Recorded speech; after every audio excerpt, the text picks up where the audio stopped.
It's time for a group intervention or maybe some therapy. The pundits, I am here to tell you, are depressed. They're bummed. They're dejected about this presidential race. Some of them don't like any of the candidates. If you're on the conservative side, you say, how do we reach this point where Donald Trump or Ted Cruz might win the nomination? And you look at the polls and they have such high negatives, they might not beat Hillary Clinton. Some of them privately telling me they might even vote for Hillary Clinton because they don't like the Donald and they don't like Ted. And on the liberal side, some say, how do we end up giving this nomination to Hillary Clinton when she can't generate anything like the excitement that Bernie Sanders is? And she's been around forever and she's got all this scandal baggage and the polls show that she has high negatives. So how did we get to this point? Well, part of it is that we live in an era of negativity. And so, I like to use this analogy. If you had Coke and Pepsi and, Dr. Pepper trashing each other and saying their products were terrible, then the soda companies would all have high negatives.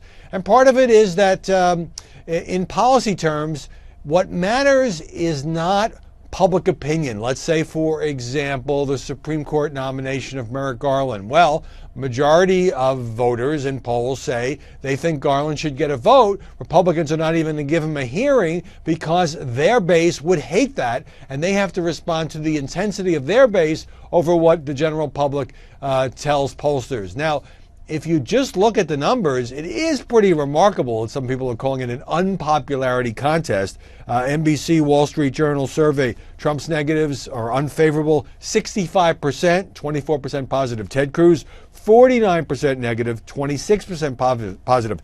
Hillary, 56% negative, 32% positive. Now, these numbers could change, obviously. But I have to come back to this idea, which is Donald Trump in the Republican primary has gotten more votes than anyone else because his style, controversial, bombastic, going up to the edge, sometimes going over the edge, has developed passionate fans for him who will turn out in every single primary contest, not so much in the caucuses. And so that style also turns off other people who maybe are not going to turn out and vote, or maybe they're just saying, I don't really like the guy, or I'm not sure about the guy. But the important thing is he gets voters to the polls, and that's why he's won most of the contest. The same goes for Hillary. Her people may not be excited about her. She does have a core of loyalists, particularly older women.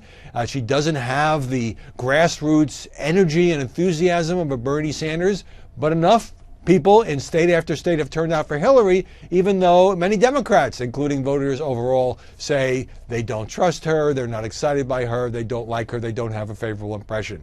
So in the end, we may well be headed to a lesser of two evils election, and then people have to decide, sometimes there's a rally around the nominee effect after the conventions and all the hoopla.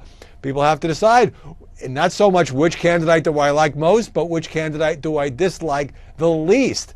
That may have the commentators depressed, but you know what? They're just going to have to get over it.